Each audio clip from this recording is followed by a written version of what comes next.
चलिए, तो हम लोग यहाँ पे सेकेंड नंबर पार्ट में आ चुके हैं। ये रहा हम लोग के पास सेकेंड पार्ट। इसमें ये मेन पार्ट है, तो इसको आप लोग को ध्यान से देखना है, ठीक है। सबसे पहले हम लोग के पास क्या वेरिएंस क्या होता है, तो वेरिएंस का मतलब क्या होता था कि जो हम लोग के पास स्टैंडर्ड कॉस्ट होगा उसमें से हम लोग अगर एक्चुअल कॉस्ट को कंपेरिजन करेंगे तो उस दोनों का जो डिफरेंस होगा, जो स्टैंडर्ड प्लस में एक्चुअल कॉस्ट का जो डिफरेंस होगा उसे हम लोग क्या बोलते हैं, तो वेरिएंस बोलते हैं। तो ये समझ में तो कोई दिक्कत नहीं। तो वेरिएंस के बदले में आप लोग यहाँ लिख सकते हो कि जो हम लोग के पास यहाँ पे स्टैंडर्ड कॉस्ट आया और जो हम लोग के पास यहाँ पे एक्चुअल कॉस्ट आया, ठीक है।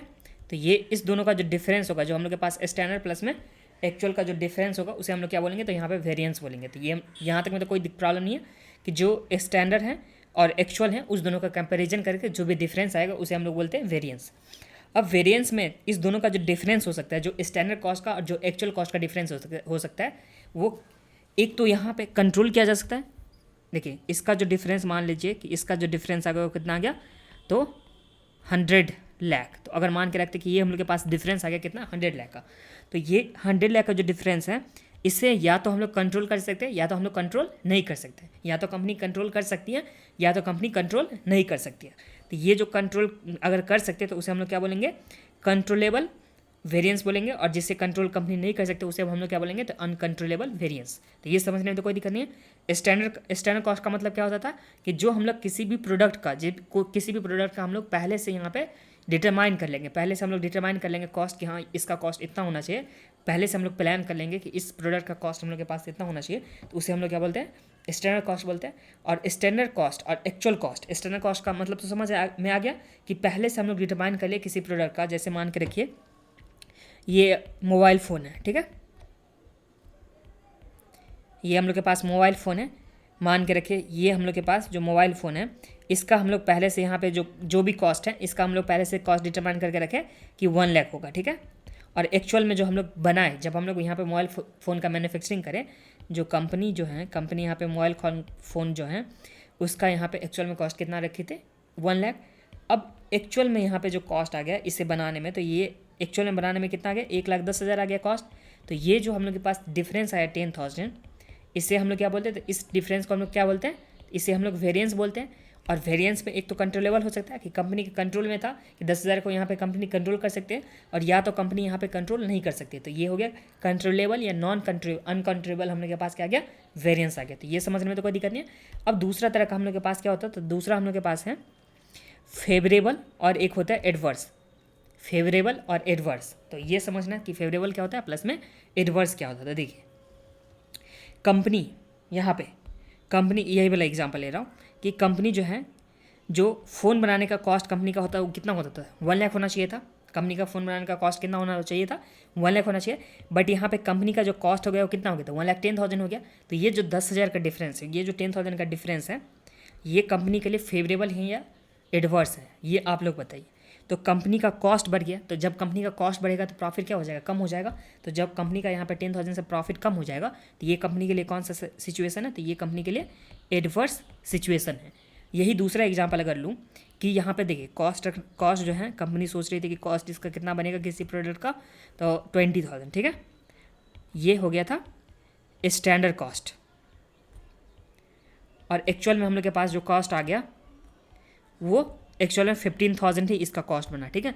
तो कंपनी के पास 5,000 का क्या हो गया, तो ये जो 5,000 का डिफरेंस हुआ, जो वेरिएंस हुआ, इसी हम लोग क्या बोलेंगे, फेवरेबल। क्योंकि इसके वजह से कंपनी का प्रॉफिट क्या हो जाएगा, जितना प्री डिटरमाइन था उससे तो अच्छा हो जाएगा ना। तो यही हम लोग के पास क्या हो गया, फेवरेबल वेरिएंस। वेरिएंस का मतलब क्या होता था कि स्टैंडर्ड कॉस्ट और जो एक्चुअल कॉस्ट होता था, जो हम लोग के पास स्टैंडर्ड कॉस्ट प्लस में एक्चुअल कॉस्ट, उस दोनों का डिफरेंस को हम लोग वेरिएंस बोल देते हैं। और ये वेरिएंस में अगर कंपनी को फ़ायदा पहुंचा रही है, ये कंपनी को अगर फ़ायदा पहुंचा रही है तो हम लोग उसे क्या बोलेंगे, तो उसे हम लोग बोलेंगे फेवरेबल। और कंपनी के लिए नुकसान रहेगा तो हम लोग क्या बोलेंगे, इसे एडवर्स। तो ये समझने में कोई दिक्कत नहीं है। अगर यही रेवेन्यू के अगर केस में मान के रखें कि रेवेन्यू आइटम कोई होता, तो अगर कंपनी का रेवेन्यू बढ़ जाता, कंपनी का रेवेन्यू क्या हो जाता, स्टैंडर्ड मान के रखा था कि कंपनी की 1 लाख का रेवेन्यू आने वाला है, ठीक है, और एक्चुअल में आ गया 1.2 लाख। तो यहाँ पर रेवेन्यू क्या हो चुका है, बढ़ चुका है। तो कंपनी के लिए अगर रेवेन्यू बढ़ गया तो कंपनी को प्रॉफिट होगा ना, कंपनी के लिए फ़ायदा होगा ना। तो ये जो सिचुएशन आएगा 20,000 का, ये क्या हो जाएगा, फेवरेबल हो जाएगा। मतलब कंपनी के हित में है कि नहीं, अगर कंपनी के हित में है, कंपनी के जो है प्रॉफिट को इंक्रीज कर देगा, तो हम क्या बोलेंगे, इसे फेवरेबल बोलेंगे, अदरवाइज क्या बोलेंगे, एडवर्स बोलेंगे। तो ये समझने में तो कोई दिक्कत नहीं है। तो ये सबसे पहले हम लोग समझ लें कि वेरिएंस का मीनिंग क्या होता था, ठीक है। अब यहाँ पे देखिए इससे क्लासिफिकेशन यहाँ पे किस तरह से क्या हुआ है। तो देखिए हम लोग के पास जो यहाँ पे सिलेबस में है, ये सबसे पहले हम लोग के पास क्या है, कॉस्ट वेरिएंस है।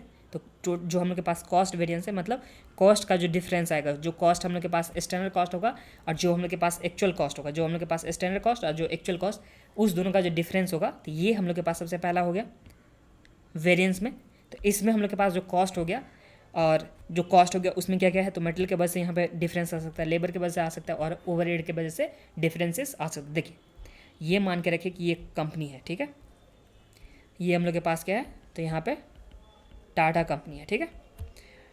इसमें किसी चीज़ का मैन्युफैक्चरिंग हो रहा है, जैसे मान के रखें कि यहाँ पे कार का मैन्युफैक्चरिंग हो रहा है। तो ये जो कार का मैन्युफैक्चरिंग हो रहा है, तो सबसे पहले यहाँ पे मटेरियल लगेगा कार में। ये समझने में तो कोई नहीं है कि जो भी मतलब कार का मटेरियल होगा वो हम लोग के पास सबसे पहले लगेगा। उसके बाद ये तो मटेरियल हो गया, इसके बाद इसे बनाने के लिए तो लेबर चाहिए होगा, ऐसे ही तो कार नहीं बन जाएगा ना। तो इसके बनाने के लिए यहाँ पे लेबर चाहिए होगा, मशीन के साथ साथ लेबर भी चाहिए होगा ना, तो यहाँ पे लेबर हो गया। और उसके बाद यहाँ पे ओवरहेड है कि जहाँ पे बनेगा उसका भी तो कुछ ना कुछ खर्चा होगा। ये कार बनाने के लिए हम लोग के पास मटेरियल क्या हो गया कि जो भी आयरन चाहिए होगा या किसी भी तरीका जो भी मटेरियल चाहिए होगा, ये यहाँ पे मटेरियल हो गया, प्लास्टिक हो गया, फिर यहाँ पे जो भी, तो ये हो गया मटेरियल। इसमें काम करने के लिए यहाँ पे लेबर चाहिए, तो लेबर कॉस्ट आ गया। और वहाँ पे जो जहाँ पे मैन्युफैक्चरिंग होगा वहाँ पे रेंट लग सकता है, टैक्सेस लग सकता है। तो यहाँ पे बाकी सारा जो भी एक्सपेंस हो गया हम उसे हम लोग किस चीज़ में कंसीडर किए, तो यहाँ पे ओवरहेड में कंसीडर किए। तो हम लोग के पास जो डिफरेंस आ सकता है, मतलब जो हम लोग के पास वेरिएंस आ सकता है, वेरिएंस का मतलब डिफरेंस, जो भी हम लोग के पास डिफरेंस आ सकता है, जो हम लोग स्टैंडर्ड करके रखे कि हाँ मटेरियल जो है स्टैंडर्ड है, कि मटेरियल का मतलब मान के रखे कि 2 लाख का मटेरियल लगने वाला था, स्टैंडर्ड करके हम लोग रखे थे। फिर स्टैंडर्ड हम लोग के लेबर का कॉस्ट रखे थे कि हम लोग के पास 20,000 का लेबर कॉस्ट आ जाएगा। जो ओवरहेड था उसमें भी हम लोग स्टैंडर्ड करके रखे थे, हम लोग के पास इतने का ओवरहेड का कॉस्ट आ जाएगा। तो ये सब हम लोग स्टैंडर्ड में रखे थे। अब हम लोग के पास जो एक्चुअल में कॉस्ट होगा उस दोनों का जो डिफरेंस होगा उस दोनों को हम लोग क्या बोलेंगे, तो यहाँ पे वेरिएंस बोलेंगे। और ये वेरिएंस हम लोग के पास किस किस के वजह से, तो मटेरियल के वजह से आ सकता है, कॉस्ट का जो वेरिएंस है वो तो मटेरियल के वजह से आ सकता है, फिर लेबर के वजह से आ सकता है, और उसके बाद हम लोग के पास ओवरहेड के वजह से आ सकता है। देखिए मेनली अगर देखा जाए तो कॉस्ट का कितना कंपोनेंट होता है, तो कॉस्ट का हम लोग के पास जो भी है, एक तो मटेरियल हो गया, प्लस में हम लोग के पास लेबर हो गया, उसके बाद हम लोग के पास क्या होगा, ओवरहेड। तो मेनली तो यही हम लोग के पास कंपोनेंट होता है ना। तो हम लोग इसी कंपोनेंट का, जो हम लोग के पास कॉस्ट का कंपोनेंट है, उस सब का हम लोग वेरिएंस देखने वाले हैं। मतलब मटेरियल का भी वेरिएंस देखने वाले हैं, हम लोग के पास लेबर का भी वेरिएंस देखने वाले हैं, और हम लोग के ओवरहेड का भी यहाँ पे वेरिएंस देखने वाले हैं, ठीक है। अब देखिए हम लोग के पास 3 तरह का वेरिएंस आएगा ना। तो सबसे पहले मटेरियल कॉस्ट वेरिएंस, फिर हम लोग के पास labour cost variance, overhead cost variance. पहले मैं एक बार ये जो थ्योरी पार्ट है उसे बता दे रहा हूँ, उसके बाद जो हम लोग प्रैक्टिकल करेंगे ना, तो उस टाइम में समझ भी लेंगे कि हाँ क्यों ये फार्मूला बना था और किस रीजन से फार्मूला बना था और किस तरह से हम लोग को उससे एग्जाम में करके आना है, वो सब हम लोग देखने वाले हैं आगे, ठीक है। तो ये देखिए सबसे पहले कॉस्ट का हम लोग के पास क्या था, टोटल कॉस्ट में, तो सबसे पहले मटेरियल के कॉस्ट के वजह से डिफरेंस आ सकता है, लेबर कॉस्ट के बदले, और तीसरा हम लोग के पास ओवरहेड के बदले डिफरेंस आ सकता था। मटेरियल के वजह से हम लोग के पास सबसे पहले मटेरियल में प्राइस के वजह से आ सकता है, उसके बाद मटेरियल के यूसेज के वजह से आ सकता है। तो ये हम लोग के पास प्राइस वाला वेरिएंस आ गया, एक हम लोग के पास यूसेज वाला आ गया, मतलब कितना यूज होगा। फिर लेबर में हम लोग के पास उसके रेट के वजह से डिफरेंस आ सकता है, प्राइस मतलब रेट हो गया इसमें। और एक तो हम लोग के पास एफिशिएंसी, मतलब कितना फास्ट में काम हो रहा है, मतलब कितना किस तरह से यहाँ पे एफिशिएंट है वर्कर, तो उसके वजह से। और एक हम लोग के पास आइडियल टाइम, मतलब एबनॉर्मल रीजन के वजह से या नॉर्मल रीजन की वजह से, जिसे हम लोग अवॉइड नहीं कर सकते, तो वो हम लोग के पास वजह आ सकता है। अब देखिए जो ओवरहेड है उसमें हम लोग के पास या तो वेरिएबल ओवरहेड हो सकता है या तो हम लोग के पास फिक्स्ड ओवरहेड हो सकता है। तो जो वेरिएबल ओवरहेड होगा उसमें हम लोग के पास यहाँ पे एक्सपेंडिचर या बजट वेरिएंस, और दूसरा हम लोग के पास है एफिशिएंसी की वजह से आ सकता है। फिर ओवरहेड में यहाँ पे वॉल्यूम की वजह से आ सकता है, और या एक्सपेंडिचर या बजट की वजह से हम लोग के पास आ सकता है। तो ये सब हम लोग एक एक करके यहाँ पे सब में देखने वाले हैं। बट हम लोग अभी जो स्टार्ट करेंगे वो किस चीज़ से, तो यहाँ पे हम लोग मटेरियल कॉस्ट वेरिएंस से यहाँ पे स्टार्ट करेंगे, मटेरियल कॉस्ट वेरिएंस। अब ध्यान दीजिए जो हम लोग के पास है मटेरियल कॉस्ट वेरिएंस, वेरिएंस का मतलब क्या होता था कि स्टैंडर्ड से हम लोग एक्चुअल को कंपेयर करते थे। अगर हम लोग के पास स्टैंडर्ड जो कॉस्ट होता था और जो एक्चुअल कॉस्ट होता था, अगर एक्चुअल कम हुआ तो कंपनी के लिए क्या है, फ़ायदा है। स्टैंडर्ड करके हम लोग रखे कितना, क्या यहाँ पे कॉस्ट इतना 100 आना चाहिए था, बट एक्चुअल में हम लोग के पास कितना लगा, सिर्फ और सिर्फ 80 लगा। तो इस केस में जो 20 का डिफरेंस है वो हम लोग के कंपनी के लिए क्या है, तो कंपनी के लिए ये फेवरेबल कंडीशन है। अगर 100 का यहाँ पे स्टैंडर्ड कॉस्ट है और एक्चुअल में उनके पास 80 है, तो कंपनी का जो है ना कॉस्ट जितना सोच के रखे थे उससे कम ही लग गया, तो कंपनी के लिए क्या हो गया, फेवरेबल हो गया ना। तो ये चीज़ आप लोग एग्जाम्पल मतलब लिखना भी चाहोगे बुक में तो आप लोग लिख सकते हो कि 100 में से 80 किए तो हम लोग के पास कितना आ गया 20, तो ये हम लोग के पास आ गया फेवरेबल। तो ये समझने में तो कोई दिक्कत नहीं है। अब देखिए कंपनी सोची थी क्या चीज़, कंपनी सोची थी कि जो किसी भी प्रोडक्ट को बनाने के लिए यहाँ पे जो प्रोडक्ट था, मान के रखिए प्रोडक्ट ए था, ठीक है, प्रोडक्ट ए, इसे बनाने के लिए कंपनी को जो चाहिए था क्वांटिटी कितना चाहिए था, किसी भी रॉ मटेरियल का जो यहाँ पे रॉ मटेरियल लगता है उस रॉ मटेरियल का क्वांटिटी कितना, तो यहाँ पे मान के रखिए कि 4 kg क्वांटिटी चाहिए था। प्रोडक्ट ए को बनाने के लिए यहाँ पे कंपनी को कितना kg, 4 kg क्वांटिटी चाहिए था। और इस जो प्राइस था पर kg के हिसाब से जो कंपनी का यहाँ पे प्राइस था वो यहाँ पे मान लेते हैं कि ₹10 करके यहाँ पे प्राइस था। तो इस केस में हम लोग के पास कितना हो जाएगा, तो ₹40 क्या हो जाएगा, तो ये कॉस्ट हो जाएगा। तो ये समझ में तो कोई दिक्कत नहीं है। प्रोडक्ट ए है तो इसका मतलब मान ले के रखिए क्वांटिटी हम लोग के पास बजट बना के रखे थे कि 4 kg का यहाँ पे क्वांटिटी लगता, और इसका प्राइस हम लोग के पास कितना, तो ₹10 के हिसाब से, तो इसका कॉस्ट कितना हो जाएगा 40 हो जाएगा। ये समझ में तो कोई दिक्कत नहीं। तो ये हम लोग के पास किस तरह से स्टैंडर्ड कॉस्ट आ गया। अब देखिए इसे मैं कॉपी में आ जाइए आप लोग, कॉपी में हम लोग यहाँ से स्टार्ट करते हैं, आप लोगों को भी लिखना है।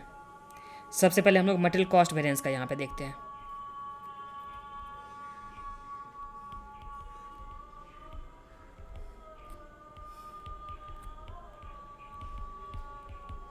ठीक है, मटेरियल कॉस्ट वेरिएंस हम लोग के पास सबसे पहले आ गया। अब इसमें देखिए हम लोग यहाँ पे बजट बनाए, सबसे पहले क्या किए, कंपनी यहाँ पे बजट बनाई, बजट मतलब स्टैंडर्ड, कंपनी यहाँ पे स्टैंडर्ड बनाई, तो ये हम लोग के पास आ गया। और यहाँ पे कंपनी का क्या है, एक्चुअल कॉस्ट है, यहाँ पे स्टैंडर्ड कॉस्ट और यहाँ पे क्या है, एक्चुअल कॉस्ट।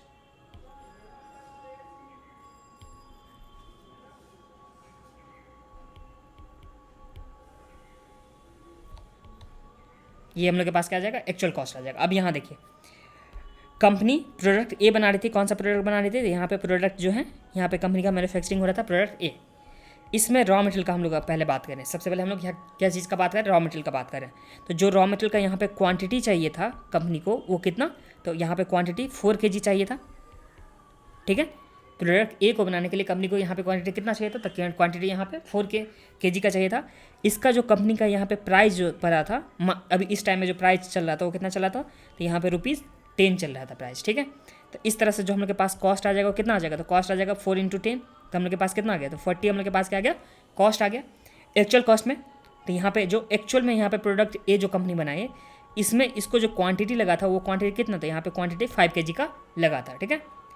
और जो यहाँ पे प्राइस था ये भी प्राइस बढ़ करके मान के रखे कि ₹11 का हो गया था। तो इस टाइम में कंपनी का कॉस्ट कितना हो जाएगा, तो यहाँ पे कॉस्ट 55 हो जाएगा। तो ये समझ में तो कोई दिक्कत नहीं है। कंपनी देखिए ये हम लोग एग्जाम्पल में क्या चीज़ लिए, तो हम लोग के पास जो कंपनी का रॉ मटेरियल लगता है यहाँ पे 4 kg, प्राइस 10 था, तो यहाँ पे कॉस्ट कितना हो जाता है, 4 × 10 कर देंगे तो 40, फिर एक्चुअल में 5 × 11 करेंगे तो हम लोग के पास कितना हो जाएगा 55। ये हम लोग के पास कॉस्ट आ गया। अब इसे अगर हम लोग फार्मूला देना चाहिए तो फार्मूला हम लोग के पास क्या हो जाएगा, तो जो हम लोग के पास कॉस्ट निकाले थे, कॉस्ट जो हम लोग के पास कितना था 40 था, इसका फार्मूला क्या हो जाएगा, तो जो हम लोग के पास क्वांटिटी था इस क्वांटिटी में अगर हम लोग प्राइस से मल्टीप्लाई कर देंगे तो हम लोग के पास क्या आ जाएगा, फार्मूला बन जाएगा। और ये जो क्वांटिटी है इसे तो हम लोग लिख सकते हैं ना स्टैंडर्ड क्वांटिटी, जो हम लोग स्टैंडर्ड कॉस्ट का जो फार्मूला निकालेंगे तो यहाँ पे स्टैंडर्ड कॉस्ट हम लोग के पास आ जाएगा, सॉरी क्वांटिटी, यही तो स्टैंडर्ड क्वांटिटी ही तो हम लोग लिए थे ना। और यहाँ पे भी क्या हो जाएगा हम लोग के पास स्टैंडर्ड प्राइस, और ये हम लोग के पास जो आ गया वो क्या हो गया, तो यहाँ पे स्टैंडर्ड कॉस्ट हो गया। तो स्टैंडर्ड कॉस्ट का हम लोग के पास फॉर्मूला क्या हो गया, standard quantity into standard price. तो ये समझने में तो कोई प्रॉब्लम नहीं है कि स्टैंडर्ड कॉस्ट का जो हम लोग के पास फॉर्मूला हो गया वो स्टैंडर्ड जितना क्वांटिटी होगा उसमें हम लोग प्राइस से मल्टीप्लाई कर देंगे तो हम लोग के पास क्या आ जाएगा स्टैंडर्ड कॉस्ट का। फिर इसी तरह से अगर हम लोग यहाँ पे एक्चुअल कॉस्ट का निकालें, हम लोग यहाँ पे मान के रखते हैं कि एक्चुअल कॉस्ट का हम लोग यहाँ पे फॉर्मूला निकाल देते हैं, जो हम लोग के पास क्या हो जाएगा एक्चुअल क्वांटिटी हो जाएगा, इसमें मल्टीप्लाई कर देंगे हम लोग क्या चीज़ से, तो यहाँ पे एक्चुअल प्राइस से, एक्चुअल क्वांटिटी में हम लोग क्या चीज़ से मल्टीप्लाई कर देंगे तो यहाँ पे एक्चुअल प्राइस से मल्टीप्लाई कर देंगे तो हम लोग के पास क्या आ जाएगा यहाँ पे, तो एक्चुअल कॉस्ट आ जाएगा। तो ये हम लोग के पास सिंपली हो गया, ठीक है, कि किस तरह से स्टैंडर्ड कॉस्ट का हम लोग फार्मूला निकाले और किस तरह से हम लोग के पास यहाँ पे एक्चुअल कॉस्ट का यहाँ पे फार्मूला निकला है। चीज ये हो गया। अब जो वेरिएंस होता है, क्या होता है वेरिएंस, मतलब डिफरेंस जो हम लोग को देखना है, तो डिफरेंस जो देखना है तो हम लोग सिंपली क्या कर देंगे, स्टैंडर्ड जो कॉस्ट हुआ था, एक्सटर्नल कॉस्ट हुआ था, इसमें से हम लोग सिंपली क्या कर देंगे, एक्चुअल कॉस्ट को माइनस कर देंगे, तो हम लोग के पास क्या आ जाएगा, तो यहाँ पे हम लोग के पास वेरिएंस आ जाएगा। तो ये हम लोग के पास सबसे पहला हो गया कि वेरिएंस जब निकालेंगे तो यहाँ पे वेरिएंस जो था स्टैंडर्ड कॉस्ट, उसमें से हम लोग एक्चुअल कॉस्ट का कंपेयर के, अगर कंपनी के लिए क्या है फेवरेबल कंडीशन है तो यहाँ पे वेरिएंस जो हो जाएगा फेवरेबल हो जाएगा, और कंपनी के लिए यहाँ पे क्या चीज़ एडवर्स रहेगा, कंपनी के प्रॉफिटेबिलिटी पे एडवर्स यहाँ पे रहेगा, तो उसे हम लोग क्या मानेंगे, तो इसे मानेंगे एडवर्स वेरिएंस। तो ये समझने में तो कोई दिक्कत है, तो ये हम लोग सबसे पहला कर लिए, हम लोग का ये जो फॉर्मूला था, ये भी फॉर्मूला था, ये हम लोग सबसे पहले कर लिए। अब देखिए मटेरियल में जो हम लोग के पास कॉस्ट वेरिएंस होगा, जो मटेरियल में यहाँ पे वेरिएंस होगा, वो तो एक प्राइस के वजह से हो सकता है, एक हम लोग के पास क्या हो सकता है, यूसेज के वजह से हो सकता है, कि जो परचेज करा था, देखिए परचेज डिपार्टमेंट यहाँ पे जो परचेज करेगा वही तो यहाँ पे प्राइस का दिखेगा, तो एक तो परचेज डिपार्टमेंट है, और एक जो यूजेस करेगा वो कौन करेगा, तो यहाँ पे प्रोडक्शन डिपार्टमेंट वाला यूज़ करेगा। ये समझने में तो कोई दिक्कत नहीं है। जो परचेज करेगा मटेरियल को वो कौन सा, तो यहाँ पे परचेज डिपार्टमेंट, जो परचेज करेगा मटेरियल को वो कौन सा डिपार्टमेंट, तो यहाँ पे परचेज डिपार्टमेंट। और जो यहाँ पे क्या चीज़ करेगा, यूज़ करेगा, वो कौन यूज़ करेगा, तो यहाँ पे प्रोडक्शन डिपार्टमेंट। तो देखिए जो हम लोग के पास कॉस्ट का वेरिएंस था, इसमें प्राइस के वजह से आ सकता है, दूसरा हम लोग के पास किसके वजह से आ सकता है, क्वांटिटी के वजह से। ये जो हम लोग निकाले यहाँ पे, एक तो हम लोग के पास क्वांटिटी था, एक हम लोग के पास क्या था, प्राइस था। तो प्राइस के या तो वजह से भी डिफरेंस आ सकता है, या तो हम लोग के पास क्या आ सकता है, क्वांटिटी के वजह से डिफरेंस आ सकता है। तो यही कॉस्ट जो वेरिएंस है, इसका दो पार्ट हो गया, हम लोग के पास एक प्राइस वाला पार्ट आ गया, एक हम लोग के पास क्या आ गया, कॉस्ट वाला पार्ट आ गया। अब जो यूज़ वाला पार्ट होगा उसमें एक तो हम लोग के पास यील्ड के वजह से हो सकता है, एक हम लोग के पास क्या होगा, मिक्स के वजह से डिफरेंस आ सकता है। तो अभी हम लोग सिंपली क्या करने वाले, तो अभी हम लोग सिंपली प्राइस वाला पहले देख लेंगे, उसके बाद हम लोग यहाँ पे यूसेज वाला देख लेंगे, और यूसेज वाला ये वाला जो पार्ट है वो हम लोग लास्ट में, मतलब जब सम्स करेंगे उस टाइम में देखेंगे। तो चलिए मैं सबसे पहले प्राइस वाला डिफरेंस बताता हूँ। तो ये हम लोग के पास क्या है, मटेरियल प्राइस वेरिएंस, ये है ना। अब देखिए मटेरियल प्राइस वेरिएंस में किस किस चीज़ के वजह से यहाँ पे डिफरेंस आएगा। तो ये रहा हम लोग के पास मटेरियल प्राइस वेरिएंस। तो यहाँ पे standard cost for actual output या एक्चुअल क्वांटिटी माइनस हम लोग क्या करते हैं यहाँ पे एक्चुअल कॉस्ट, ये हम लोग के पास हो गया।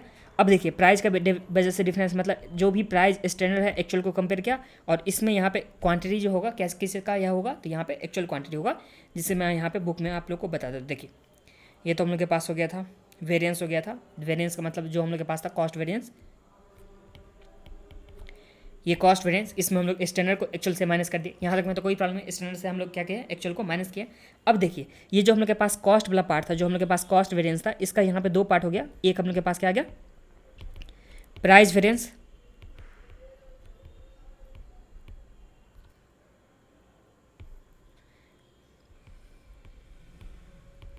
मटेरियल हम लोग के पास क्या आ गया, एक सबसे पहले प्राइस वेरिएंस आ गया, दूसरा हम लोग के पास क्या था,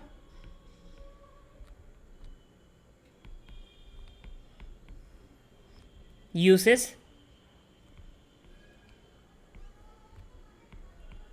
वेरिएंस आ गया। अब देखिए यहाँ पे बात किस चीज़ का हो रहा है, प्राइस का बात हो रहा है ना। तो यहाँ पे जब प्राइस का बात हो रहा है तो हम लोग सिंपली देखेंगे प्राइस का डिफरेंस, मतलब देखिए स्टैंडर्ड जो हम लोग के पास प्राइस होगा, जो हम लोग के पास क्या होगा, प्राइस का डिफरेंस। देखिए मटेरियल प्राइस वेरिएंस है, मतलब क्या चीज़ का डिफरेंस होना चाहिए, तो प्राइस का डिफरेंस होना चाहिए। तो हम लोग सिंपली क्या कर देंगे, स्टैंडर्ड जो भी प्राइस होगा उसमें से हम लोग यहाँ पे क्या कर देंगे, एक्चुअल प्राइस को माइनस कर देंगे। तो हम लोग के पास जो भी स्टैंडर्ड प्राइस होगा उसमें हम लोग एक्चुअल प्राइस को माइनस कर देंगे, तो हम लोग के पास डिफरेंस क्या चीज़ का आ गया, प्राइस का आ गया ना। तो यहाँ तक में तो कोई दिक्कत नहीं है।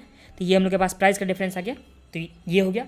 अब इसमें क्वांटिटी कौन सा लेंगे, तो देखिए जो प्राइस वाला पार्ट है वो कौन यहाँ पे परचेज करेगा, ये जो प्राइस का बात होगा ये कौन यहाँ पे प्राइस डिटरमाइन करेगा, तो जो परचेज करेगा वही तो यहाँ पे प्राइस को देखेगा। प्राइस के बारे में जो डिफरेंस आएगा वो किसके वजह से, तो जो परचेज करेगा उसके वजह से, परचेज डिपार्टमेंट की वजह से।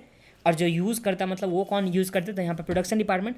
तो जो प्राइस वाला है, जो प्राइस का डिफरेंस है वो तो किसके वजह से हुआ, तो ये हम लोग के पास जो परचेज डिपार्टमेंट, जो परचेज करेगा वही तो प्राइस का वहाँ पे देखेगा। जो परचेज करा मटेरियल को वो किस चीज़ को यहाँ पे कंसीडर करेगा, प्राइस को कंसीडर करेगा।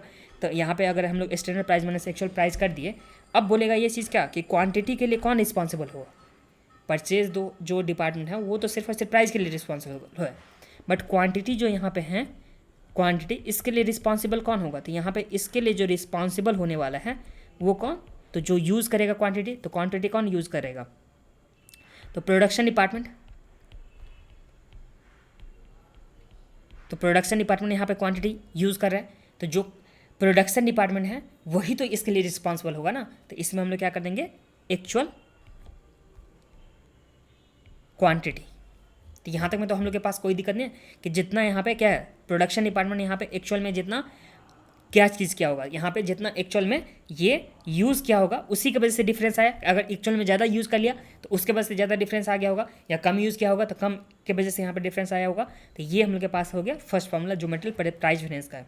तो मटेरियल प्राइस वेरिएंस में हम लोग के पास क्या हो गया, तो जो प्राइस का डिफरेंस, सबसे पहले हम लोग के पास standard price minus actual price मतलब प्राइस का डिफरेंस हो गया।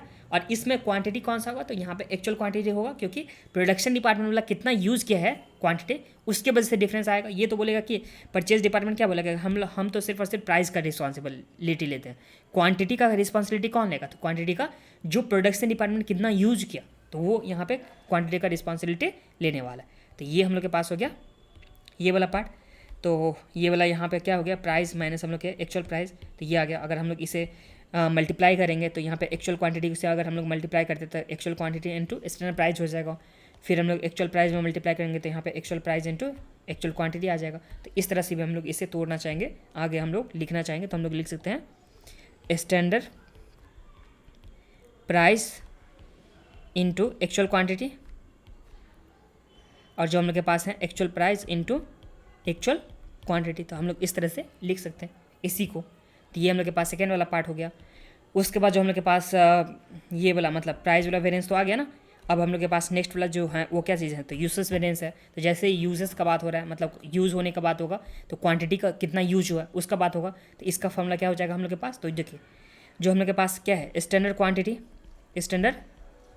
इसमें से हम लोग क्या कर देंगे, एक्चुअल क्वांटिटी को हम लोग माइनस कर देंगे, स्टैंडर्ड में से हम लोग क्या कर देंगे, एक्चुअल क्वांटिटी को माइनस कर देंगे। तो ये प्रोडक्शन डिपार्टमेंट कितना यूज़ किया तो उसके वजह से डिफरेंस आ गया। तो ये समझने में तो कोई दिक्कत नहीं है कि जितना यहाँ पे स्टैंडर्ड क्वांटिटी है उसमें से एक्चुअल क्वांटिटी को माइनस कर देंगे, क्योंकि यूजेस वेरिएंस है कि कितना यूज हुआ है। तो जितना स्टैंडर्ड में से एक्चुअल क्वांटिटी को माइनस किया।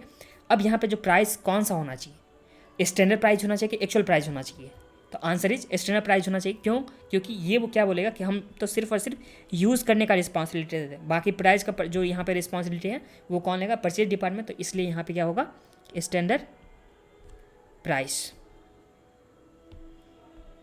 यहीं पे स्टैंडर्ड प्राइस है क्या, स्टैंडर्ड प्राइस। तो ये हम लोग के पास यहाँ पे सेकेंड फॉर्मूला हो जाएगा। तो ये दोनों फॉर्मूला समझने में तो कोई दिक्कत नहीं है। हम लोग सबसे पहले अभी देखिए कौन कौन सा फॉर्मूला देखे थे। तो हम लोग सबसे पहले जो देखे थे वो क्या चीज़ का, मटेरियल कॉस्ट वेरिएंस का। तो कॉस्ट वेरिएंस का हम लोग के पास जो फॉर्मूला आ गया था वो क्या आ गया था, यहाँ पे बता भी देता हूँ एक बार।